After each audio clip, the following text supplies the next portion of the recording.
It all started when Karen, fueled by her obsession with control and aesthetics, decided that my streetlight had to be removed because, in her words, it was not aesthetically pleasing. She had somehow convinced herself that her HOA authority extended into dictating the functional elements of my private ranch, even though the streetlight in question illuminated the driveway, main gate, and surrounding property, providing crucial safety and security. The day she arrived to enforce her order began like any other. The sun was rising over the expansive fields, mist drifting off the lake, and Titan was making his rounds along the perimeter, ears alert and eyes scanning for any intruders. Karen showed up with Brent and Donut, all three armed with clipboards, cameras, and an assortment of tools she apparently intended to use to dismantle the streetlight herself. She stomped onto the property, shouting demands and waving papers claiming some supposed community compliance mandate. That was, of course, entirely fabricated. Brent, trying to assist her, tripped over a sprinkler head and landed on his face, smashing the clipboard and scattering papers across the driveway. Donut, panicking at the chaos, somehow managed to lock himself in the HOA's own van parked at the edge of the property, screaming for help as he banged on the windows. I calmly activated the first layer of defense, remote locking of the perimeter gates and motion-sensing floodlights that instantly illuminated Karen's group in stark, glaring beams. Titan emerged from the shadows, growling low and circling the intruders, clearly signaling that any further steps would be met with consequences. Karen attempted to proceed anyway, wrench in hand, trying to loosen bolts on the streetlight pole. The moment she touched it, my automated alert system triggered, sending a live feed to the sheriff's office and my personal network of security monitors.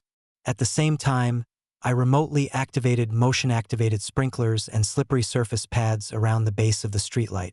Within seconds, Karen and Brent were drenched and sliding in mud while Donut flailed helplessly, still trapped in the van. Brent tried to regain his footing, only to knock over a portable tripod that sent a camera smashing to the ground.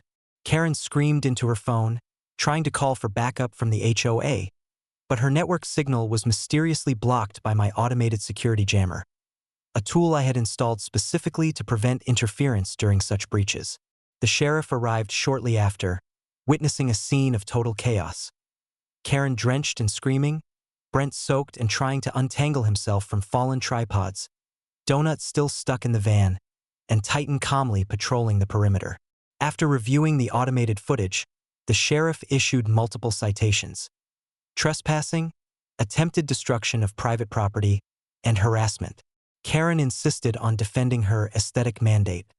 But the law was on my side, and the documentation was irrefutable. I then activated the final layer of security: reinforced pole locking mechanisms and automated illumination adjustments. The streetlight, fully functional, shone brighter than ever, defying Karen's complaints. By the time she and her entourage were escorted off the property, they were soaked, humiliated, and furious, leaving behind a trail of mud, destroyed papers, and shattered egos. I walked to the streetlight, inspecting the base and control systems, satisfied that not only had it survived unscathed, but every defense had functioned exactly as planned. The neighborhood, alerted by the incident, began sharing videos of Karen's failure, further cementing her reputation for incompetence and hubris. From my porch, sipping coffee, I observed the sunset reflecting on the lake, Titan at my side, knowing with absolute certainty that any future attempt by Karen or the HOA to challenge my authority would be met with meticulous planning, overwhelming defensive measures, and public humiliation. The streetlight remained fully operational, a symbol of both my property rights and the impossibility of HOA interference. Karen's threat had been neutralized, her ego shattered, and the lesson reinforced.